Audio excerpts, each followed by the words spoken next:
Masada, Israel's towering monument to ancient heroism, shrouded for 2,000 years in mystery. For two newlywed students of archaeology, Eric and Carol Meyers, there was no more appropriate setting to begin a lifetime together exploring the biblical past. Today, the students have become the teachers. Consummate professionals in their field, they have discovered some of the Holy Land's most intriguing treasures. Their greatest strength is their passion for the past. We felt to engage in the past, the best way to truly engage in the past was to get dirty and down in the trenches and feel it and do it. You know, lots of people ask me to this very day, well, what are you looking for when you go to the Near East? What are you looking for when you're excavating at Sepphoris or at Tel Gezer or at Masada? And that question comes out of a kind of treasure-seeking notion about what archaeology is, that you're going to look for a gold treasure. It's, I think, very much fed by the Raiders of the Lost Ark mentality, that you're looking for the lost so-and-so. You want to solve a mystery.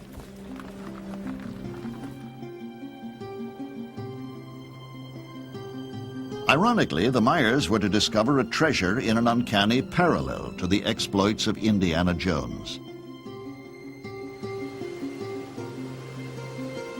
July 2nd, 1981. In the hills of Galilee, Eric and Carol Meyers were excavating the ancient city of Nabratin. At 7:30 that morning, they unearthed a chunk of limestone, mysteriously out of place amidst the rubble. They suspected the secret of the stone lay in its concealed underside. To learn that secret, they began the laborious task of lifting the half-ton fragment. It was only after we had gotten it right side up and we all had a chance to look at it that I think the full weight and meaning of the discovery was acknowledged by me and by my colleagues.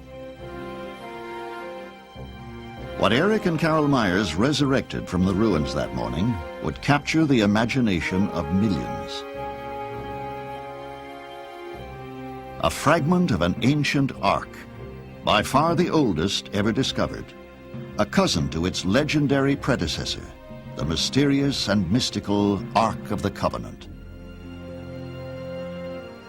The Ark remains Judaism's most holy symbol, the repository for the 10 Commandments brought down from Mount Sinai by Moses. The Ark of Nabratin is its direct descendant. As dramatic a discovery as this was, it would be amplified by a bizarre twist of fate. On that same day, in 1981, that the Meyers found the Ark, moviegoers were cheering a new hero named Indiana Jones. His quest for the Ark of the Covenant had primed the public appetite. What we were quick to emphasize to our press officer was that we had not found a fragment of the biblical Ark of the Covenant, but only of its religious descendant in terms of synagogue archaeology. He said, that doesn't matter. You discovered an Ark. Overnight, the Meyers propelled biblical archaeology into the mainstream. But sudden celebrity never deflected them from their chosen mission. In 1987, in the ruins of a city called Sepphoris, they would once again experience the breathless moment of a major discovery. Look at the lovely It began as they unearthed a magnificent mosaic floor. two hunters, one catching a bird and the other hitting an alligator on the head. It was a meticulous work of pagan art, depicting the adventures of the Roman god Dionysus.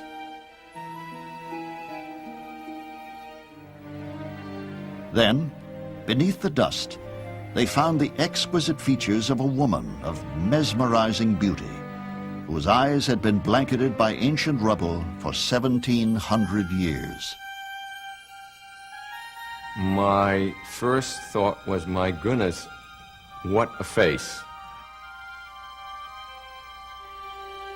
That face really held and captured one's attention immediately.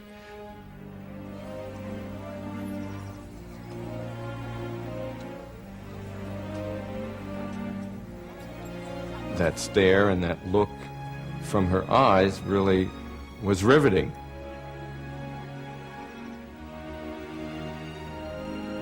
But who was this beguiling female?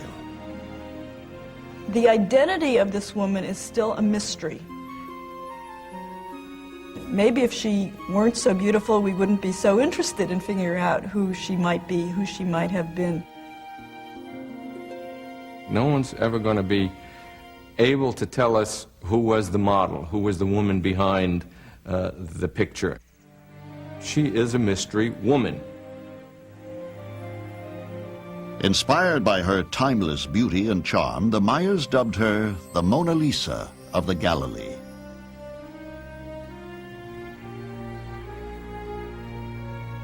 From Sepphoris to Nabratin and throughout the Holy Land, Eric and Carol Meyers' journey of discovery is never-ending.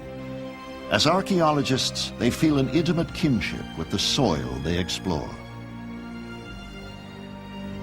Judaism and Christianity were born on this little plot of land 2,000 years ago. That's what brought me there, that's what keeps me there, that's what continues to fascinate me about that place, and I suspect it will till I die. Today's archaeologists in the Holy Land have one great advantage over their predecessors: high technology.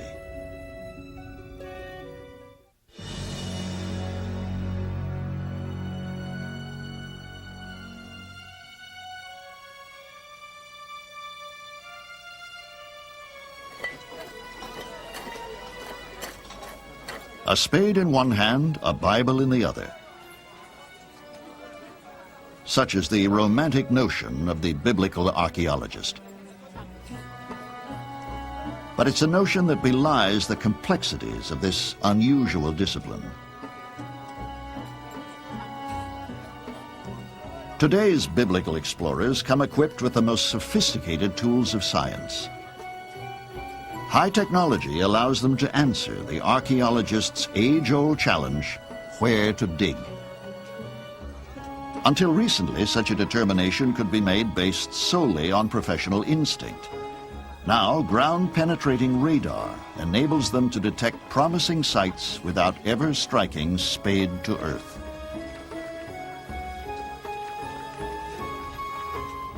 A mobile radar unit sends electromagnetic impulses into the earth.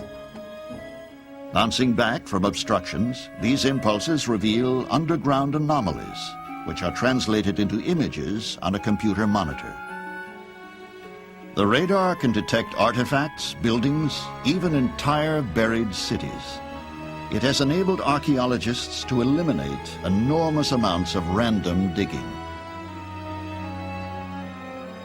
But the tools of sophisticated science go far beyond locating the wonders of the biblical past.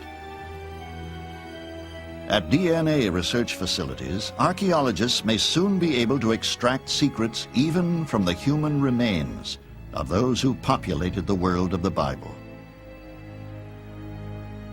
Though buried for untold centuries, the bones of the ancients contain vital genetic clues, which can tell us much about who they were.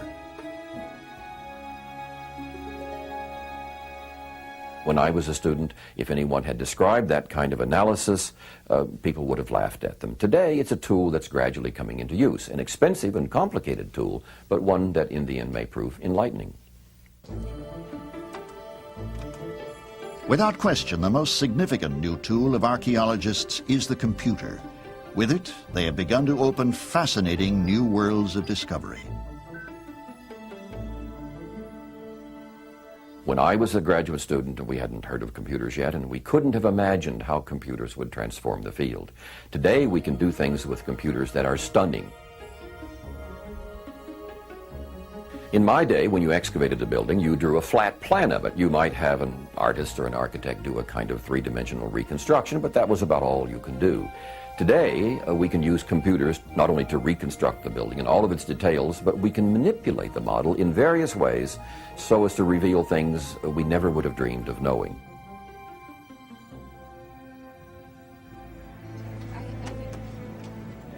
At Princeton University, computer experts recently took on a daunting challenge: to graphically resurrect the ancient city of Jerusalem. It was a problematic project for Dr. Oleg Grabar and his task force, for though Jerusalem has endured since the days of antiquity, its ancient face has become obscured by the modern. The city of today is cluttered with buildings, with people, with TV aerials, with all kinds of new things. They take away from what the city did look like in the past. As a historian, I wanted to reconstruct that past and to remove the contemporary skin. With the aid of the computer, we can descend into a long-lost Jerusalem that previously could only be imagined.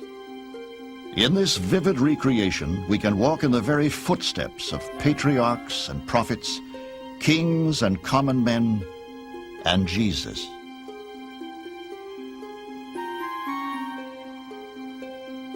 Marvels of technology such as this continue to revolutionize the field of archaeology. But veterans in the discipline realize that even the most advanced tools of science will always have limits. Sometimes people have the notion that new scientific techniques will render old-fashioned, hand-done fieldwork obsolete, but that's not true. There really is no substitute for the human hand and eye and intelligence. Archaeology will always be done, in some senses, in the old-fashioned way. At computers or in the field, biblical archaeologists search out history because they believe the past may be prologue. By discovering where we have been, they hope to grant us greater insight into where we are now and where we're going. Only through the prism of the past can we hope to really confront the present with any vision and understanding. Helping us gain that vision is a new generation of biblical explorers. They carry with them the same dedication and affection for their work as those who have shown them the way. If we've done nothing more than pass on to our students and to the people with whom we've worked the love of the discipline, the love of the discovery, the love of the past that we have, I think that we will have done something that's very important.